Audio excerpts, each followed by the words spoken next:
नमस्कार, आप देख रहे हैं अपना बिहार और आपके साथ मैं हूं विवेक। इस वक्त की सबसे बड़ी खबर हम आपको बताने जा रहे हैं। मगध यूनिवर्सिटी के कुलपति के कई ठिकानों पर छापेमारी की गई है।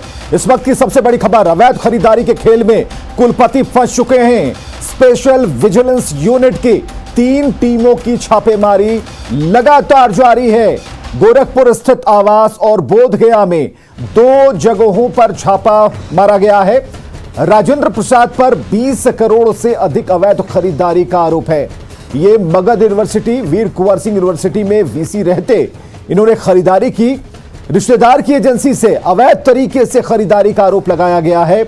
निविदा की प्रक्रिया और नियम के उल्लंघन का आरोप इनके ऊपर है। गवर्नमेंट ऑफ इंडिया के पोर्टल से खरीदारी की जानी है, लेकिन उसे ताक पर रखते हुए अपने रिश्तेदारों को इन्होंने मौका दिया और ये गोरख धंधे में अब जाकर फंसे हैं। तो गया से यह बड़ी खबर, मुश्किल में मगध यूनिवर्सिटी के वीसी, अवैध खरीदारी में ये कुलपति फंसे हैं। मगध यूनिवर्सिटी, वीर कुंवर सिंह यूनिवर्सिटी में वीसी रहते इन्होंने खरीदारी की। नियम कुछ और है, कानून कुछ और है, लेकिन उससे अलग रिश्तेदार की एजेंसी से अवैध तरीके से खरीदारी का आरोप है। निविदा की प्रक्रिया और नियम के उल्लंघन का आरोप मगध यूनिवर्सिटी के वीसी पर लगा है। गवर्नमेंट ऑफ इंडिया के पोर्टल से खरीदारी की जानी है, लेकिन वहां से खरीदारी नहीं होती। और संजय हमारे साथ पटना से सीधे हम बात करते हैं। संजय, क्या अपडेट है इस पूरे मामले में?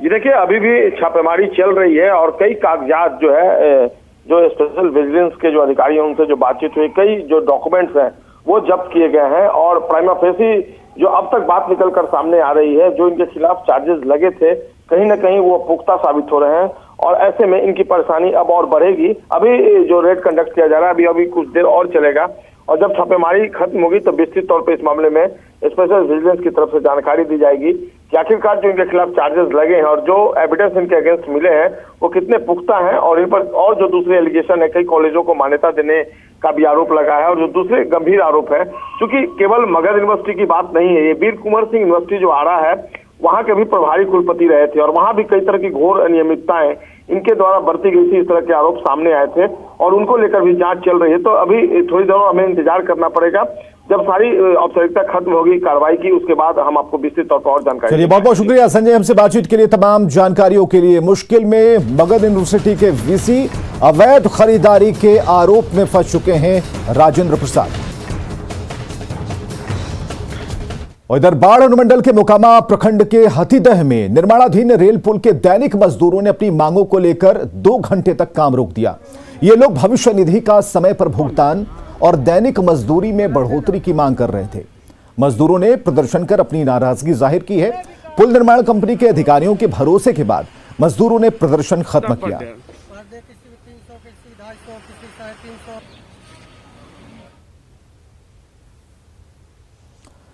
और मधेपुरा से खबर आ रही है, बदमाशों ने किराना व्यापारी की गोली मारकर हत्या कर दी। पूर्णिया के गुलाब बाग से मार्केटिंग कर लौटने के दौरान भतखोरा बाजार के पास बदमाशों ने इस हत्याकांड को अंजाम दिया है। सुनील कुमार केसरी सहरसा के बरसम के रहने वाले थे। मुरलीगंज पुलिस ने हत्याकांड में शामिल 4 अपराधियों को गिरफ्तार कर लिया है, जबकि एक भागने में कामयाब रहा।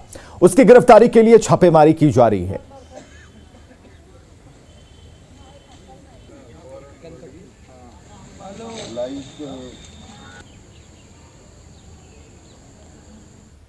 भैया को यहाँ मुरलीगंज से आगे नवटोल नहर के पास गोली मार के हत्या कर दिया गया है। मार्केट से गुलाबबाग से मार्केटिंग करके आ रहे थे और यहाँ बीच में अपराधी ने मार दिया और मुरलीगंज थाना प्रशासन उनको पकड़ के रखे हुए हैं। हम तुरंत कार्रवाई करना चाहते हैं। इधर बिहार की दवा मंडियों में नकली दवाओं की बिक्री हो रही है। इस बात की पुष्टि तब हुई है जब स्वास्थ्य विभाग के औषधि नियंत्रण प्रशासन की ओर से राज्य के विभिन्न जिलों में जांच की गई। पूरी खबर पटना के दवा मंडी गोविंद मित्रा रोड से बता रहे हमारे सहयोगी अमित कुमार। एशिया की सबसे बड़ी दवा मंडी जो है वो अशोक राजपथ पर लगती है। गोविंद मित्रा रोड जो है वो सबसे बड़ी दवा मंडी है जहां मैं मौजूद हूं। और बताता चलूं कि इस वर्ष जो है वो 10 दवाएं जो हैं वो जांच में नकली पुष्टि हुई है। इन दवाओं को स्वास्थ्य विभाग के औषधि नियंत्रण प्रशासन द्वारा राज्य के विभिन्न जिलों में अवैध व नकली दवाओं से जुड़े मामलों के उद्भेदन के क्रम में जब्त दवाओं की जांच कराई गई, जिसमें 10 दवाएं जो हैं वो मानक के अनुरूप नहीं पाए गए, यानी कि नकली पाए गए। राज्य के औषधि नियंत्रक RK सिन्हा ने जो जानकारी दी है उसके मुताबिक सभी प्रमुख दवाओं मंडियों में समय समय पर औषधि निरीक्षकों द्वारा मौजूद दवा के स्टॉक की जांच की जाती है। अवैध दवाओं की जब्ती और जब्त दवाओं की गुणवत्ता की जांच कराई जाती है और इसी क्रम में राज्य में प्रत्येक जांच व छपवारी के बाद जब दवाओं के सैंपल की जांच जब राज्य सरकार द्वारा किया गया, निर्देशित दवा जांच लैब में कराई गई, तो इसी में पाया गया कि 10 दवाओं का जो सैंपल है वो मानक के अनुरूप पर खरा नहीं उतरा, यानी कि दवाएं नकली पाई गई है। इन दवाओं के खिलाफ जो है, इन दवा कंपनियों के खिलाफ जो है वो अब जो राज्य औषधि नियंत्रक जो है वो कार्रवाई करने जा रहा है। फिलहाल इन दवाओं पर कह सकते हैं तो एक तरह से बैन घोषित कर दिया गया है। कैमरा पर्सन सुबोध के साथ अमित कुमार, न्यूज़ 18 पटना। और एक बड़ी खबर आ रही है छपरा से, जहां मिर्जिया टोला में एक युवक की हत्या कर दी गई है। बड़ी खबर छपरा से, हत्या के बाद शव को कुएं में फेंका गया है। लोगों में काफी नाराजगी है इस घटना के बाद से। लोगों ने छपरा पटना सड़क को जाम कर दिया है, अगजनी कर रहे हैं। लोगों ने अपना गुस्सा जाहिर किया है और प्रशासन ने हालांकि कार्रवाई का भरोसा दिया है। तो छपरा पटना रोड को लोगों ने जाम कर दिया है, अगजनी कर उन्होंने गुस्सा जाहिर किया। छपरा से इस वक्त की बड़ी खबर, और लोगों में गुस्सा है। प्रशासन ने कार्रवाई का भरोसा दिया है कि कार्रवाई की जाएगी और जो लोग इसमें आरोपी हैं उनकी धरपकड़ की जाएगी। तो मिर्जिया टोला में एक युवक की हत्या की खबर, सबसे बड़ी खबर इस वक्त की छपरा से, जहां हत्या के बाद शव को कुएं में फेंक दिया गया। तो हत्या के बाद लोगों में काफी नाराजगी है, उन्होंने सड़क जाम किया है, नारेबाजी की है, अपना गुस्सा जाहिर किया है। हालांकि मौके पर प्रशासन मौजूद है और प्रशासन ने समझाने बुझाने की कोशिश की और प्रशासन ने कहा कि जल्द ही उन गुनहगारों को सजा दी जाएगी।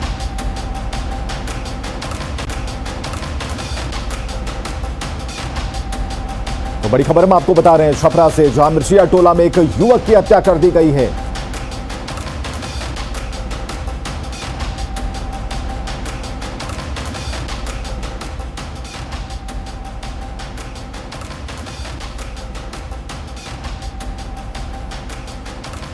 तो बड़ी खबर हम आपको बता रहे हैं, अगजनी कर लोग गुस्सा जाहिर कर रहे हैं, लेकिन यह घटना क्यों घटी, ये सवाल प्रशासन से पूछे जा रहे हैं कि प्रशासन अब तक इस पूरे मामले में क्या कार्रवाई कर रहा है, क्या कार्रवाई की गई है।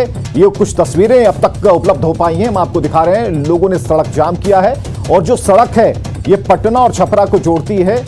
लोगों की भीड़ आप देख सकते हैं, गुस्से का इजहार कर रहे हैं, गुस्सा काफी है खासकर प्रशासन पर कि आपकी चुस्ती नहीं रहने से लोगों की हत्याएं हो रही हैं। मिर्जिया टोला में जो युवक की हत्या की गई उसके बाद से लोगों में गुस्सा है और हत्या के बाद शव को कुएं में फेंका गया था, इस बात से लोग काफी नाराज थे। उन्होंने प्रशासन पर सवाल खड़े किए। प्रशासन ये कह रहा है कि जो लोग इसमें आरोपी हैं, दोषी हैं, उन्हें छोड़ा नहीं जाएगा, लेकिन लोगों का गुस्सा आज इस सड़क पर कुछ इस तरीके से दिखाई दे रहा है।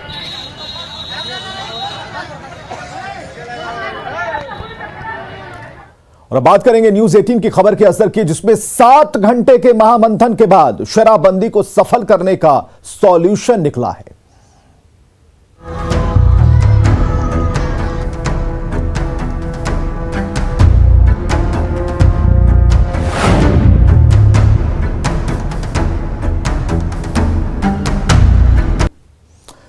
तो 16 नवंबर को शराबबंदी पर मुख्यमंत्री नीतीश कुमार ने 7 घंटे की मैराथन बैठक की, जिसमें इंटेलिजेंस मजबूत करने, बॉर्डर इलाकों पर खास नजर रखने के साथ मॉनिटरिंग पर जोर दिया। चौकीदार से लेकर डीजीपी तक के लिए जिम्मेदारी तय कर दी। न्यूज़ 18 की खबर का बड़ा असर। समीक्षा बैठक में दिखा सीएम का कड़ा तेवर। हमने दिखाई थी थानों से शराब के अड्डों की दूरी। सीएम नीतीश ने तय की थानेदारों की जिम्मेदारी। नवंबर के पहले सप्ताह में बिहार में जहरीली शराब ने कई जिंदगी ले ली।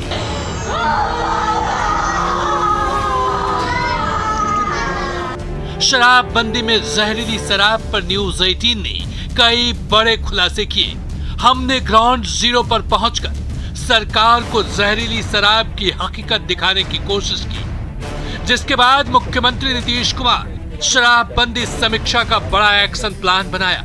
16 नवंबर को शराबबंदी पर 7 घंटे तक हाई लेवल मीटिंग हुई और ये तय हो गया कि शराब की तस्करी से जुड़ा हर एक व्यक्ति नपेगा।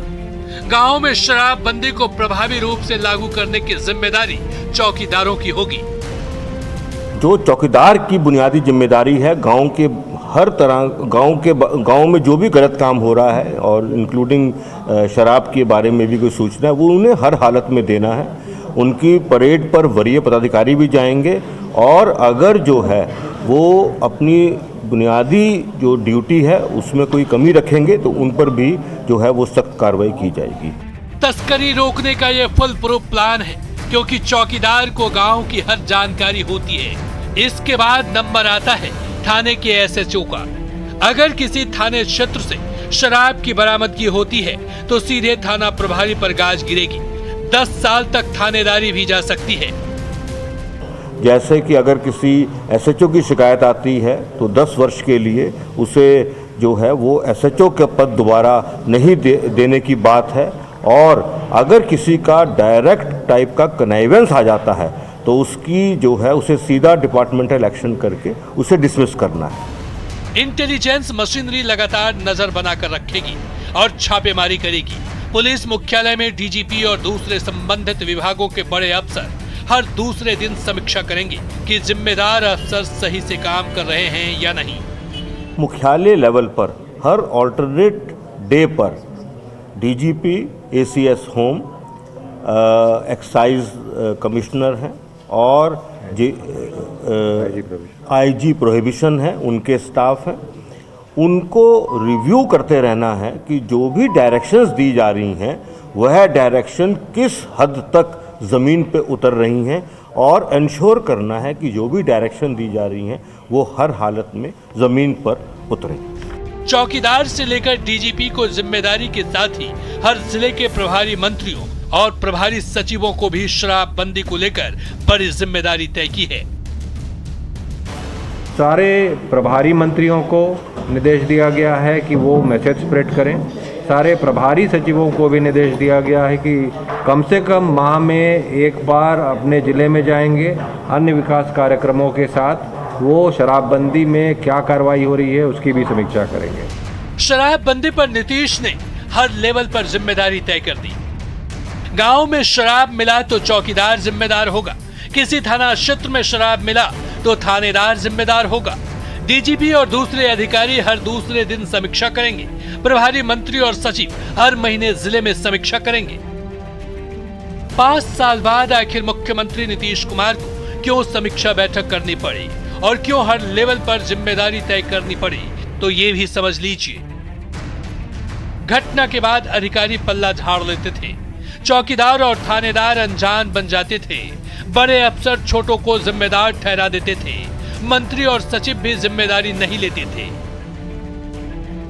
साफ है अब हर स्तर पर कार्रवाई की तैयारी है। ये बात अगर चौकीदार से लेकर अधिकारी पहले ही समझ लेते तो ये नौबत ही नहीं आती। गोपालगंज जहरीली शराब कांड याद है ना, कैसे थाने से कुछ ही दूरी पर शराब तस्करी का खेल चल रहा था।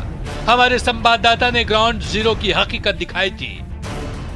मोहम्मदपुर थाना से लगभग 700 से 800 मीटर की दूरी पर हम एक दलित बस्ती में पहुंचे हैं और इस घर के सामने आप सील लगा हुआ एक ताला देख रहे होंगे जिसे प्रशासन ने सील कर दिया है। और इसी घर में जो जहरीली शराब है वो बरामद हुई थी और उसके बाद इस घर को सील कर दिया गया है। और कई लोगों की मौतें, ठीक इस घर से कुछ ही दूरी पर एक शख्स की मौत हो गई जहरीली शराब पीने की वजह से। और जिस शख्स पे आरोप है कि उन्होंने अपने घर में जहरीली शराब रखा था, तो उस घर के सामने अब इस वक्त मौजूद हैं और उनके घर को इस वक्त सील कर दिया गया है। शराबबंदी मुख्यमंत्री नीतीश कुमार का ऐसा प्रण है जिसे कोई तोड़ नहीं सकता। समीक्षा बैठक के बाद मुख्यमंत्री ने ये बता भी दिया है। शैलेंद्र के साथ आनंद अमृतराज की रिपोर्ट, न्यूज़ 18। और कटिहार नगर निगम के वार्ड संख्या 39 के लोग जल कैदी की जिंदगी जी रहे हैं। कटिहार मनिहारी रेल रूट इसी मोहल्ले से होकर गुजरता है।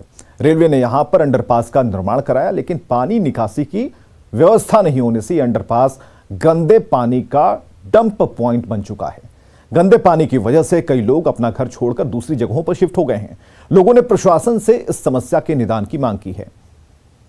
मिता परेशानी है, क्या स्थिति है? ये पहले अंदर से बहुत पुराना रास्ता आया हुआ है, लेकिन जो कि बरसात के टाइम में हर जगह का उधर का पूरा मोहल्ला का पानी आके इधर आता है। इसी कारण हम लोग यहाँ बंद कर दिए गए हैं कि इस तरफ पूरा पानी घर डूब जाता है। अभी भी कुछ आदमी अपने घर में नहीं है, देख लीजिए उधर पीछे की तरफ पूरा पानी आया हुआ है। यहाँ पे हर साल पानी लगने के कारण बहुत सारे घर ऐसे है जो घर छोड़ के, अपना पर्सनल घर छोड़ के भाड़े के घर में चले जाते हैं। इसलिए क्योंकि पानी यहाँ पे इतना सारा लग जाता है, क्योंकि यहाँ पे कोई अमीर फैमिली का है नहीं, सब अपना मतलब मिडिल क्लास का है, रोज कमाता रोज खाता। और नवादा जिले का एकमात्र चीनी मिल इन दिनों अपनी बदहाली पर आंसू बहा रहा है। वारसालीगंज स्थित चीनी मिल किसी जमाने में बड़े पैमाने पर चीनी का उत्पादन करता था। दूसरे राज्यों को भी यहां से चीनी भेजी जाती थी। साल 1992 के बाद से इस चीनी मिल को बंद कर दिया गया और तब से लेकर आज तक इसे चालू करने के लिए कोई कदम नहीं उठाया गया। अनिल विशाल की रिपोर्ट देखिए। नवादा के वारसलीगंज में कभी एक बहुत बड़ी चीनी मिल हुआ करती थी। कल पुर्जों के आवाज़ से इलाका गुलजार रहता था और चिमनी से निकलने वाले धुएं से लोगों के घर में खुशहाली आया करती थी। मगर अब यह इलाका पूरी तरह से शांत है और चीनी मिल पूरी तरह से जर्जर हो चुका है। लंबे अरसे तक यह चीनी मिल बंद है और कई जनप्रतिनिधि से लेकर बड़े बड़े सांसद और नेता इसे चालू कराने की बात तो करते रहे, मगर आज तक यह चीनी मिल चालू नहीं हो सका। लिहाजा धीरे धीरे यह चीनी मिल पूरी तरह से जर्जर होते चला गया। हम स्थानीय लोग से हम जानते हैं चीनी मिल के इतिहास के बारे में। बताया जाए इतिहास के बारे में इसका। कि नवादा जिला का एकमात्र उद्योग के रूप में वारसलीगंज चीनी मिल क्षेत्र में था। इस चीनी मिल से नवादा, जमुई, लखीसराय जिला से ई खाता था। किसान खुशहाल रहते थे। ई का जो रसीद मिलता था वह चेक था और उस चेक से किसानों की बहुत भारी खुशहाली था। इस चीनी मिल का 72 एकड़ ज़मीन अभी वर्तमान समय में भी है। यहाँ पे हमारे साथ यहाँ के रात्रि गार्ड है, हम उनसे हम जानते हैं। बताइए क्या अब यहाँ क्या होता है? यहाँ पर अभी कुछ नहीं, चीनी मिल बंद है। हम लोग 5 जन इसमें काम कर रहे हैं, मतलब देखभाल करते हैं। तो अंदर क्या होता है? अंदर में अभी कुछ नहीं होता। कुछ नहीं है। ऐसी जंगल झाड़ किस स्थिति में है?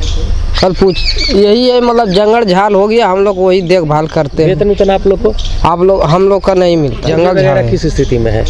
कल यही है, मतलब जंगल झाड़ हो गया। हम लोग वही देखभाल करते हैं। वेतन आप लोग को? हम लोग का नहीं मिलता है। कि पुराना बकाया भी नहीं मिला है? नहीं, पुराना बकाया अभी बाकी है। क्या नाम है? मेरा धर्मेंद्र नाम। जैसा कि आपने सुना कि ये जो है एक महज एक चुनावी मुद्दा बनकर रह गया है और स्थानीय लोगों के अनुसार जब यह मिल चला करती थी तब लोगों के चेहरे पे मुस्कान रहती थी और इलाका भी समृद्ध हुआ करता था। मगर अब यह मुस्कान और समृद्धि जो है इलाके से छिन गई है, क्योंकि इस बड़े चीनी मिल का एकाएक बंद हो जाना इलाके के लिए एक बहुत बड़ा सदमा के रूप में देखा गया। अब देखना होगा कि क्या यह चीनी मिल का मुद्दा केवल चुनावी मुद्दा बनकर रह जाता है या कभी इसका जीर्णोद्धार होता है या इसी तरह अपनी बदहाली पर यह आंसू बहाता है। अनिल विशाल, न्यूज़ 18 नवादा। इधर बेगूसराय के तेघड़ा नगर पंचायत की पुरानी बाजार निवासी सत्येंद्र यादव की बेटी कोमल कुमारी ने प्रदेश का मान बढ़ाया है। कोमल का चयन वर्ल्ड एक्सपो के लिए हुआ है। दुबई में आयोजित एक्सपो में कोमल हिस्सा लेंगी। कोमल का सिलेक्शन मैट्रिक और में अच्छे अंक और इंटरव्यू के आधार पर हुआ। मैट्रिक में कोमल को 94.2% अंक मिले हैं। पूरे गांव में कोमल की इस सफलता से खुशी का माहौल है। और मैं स्टार्ट से ही मैंने पढ़ाई की है सरकारी स्कूल में ही। और पहले मेरा यहाँ पास में ही एक स्कूल है, वहीं पे पढ़ाई हुआ। फिर बाज़ार में एक मध्य विद्यालय है और राजकीय मध्य विद्यालय तेघड़ा बाज़ार, उससे मैंने माध्यमिक शिक्षा प्राप्त की। उसके बाद फिर राष्ट्रीय स्कूल में गए। वहाँ के प्रिंसिपल सर ने मुझे बहुत ज़्यादा मोटिवेट किया और उन्हीं के मोटिवेशन के कारण मैं बहुत आगे बढ़ी। मैं 10th में बहुत अच्छा मार्क्स आया। इससे सर बहुत ज़्यादा खुश हुए, मेरे पेरेंट्स भी बहुत ज़्यादा खुश हुए। मार्क्स के आधार पर इसका चयन हुआ। खुशी महसूस कर रहे हैं कि हमारी बच्ची विदेश जाएगी यह खुशी है।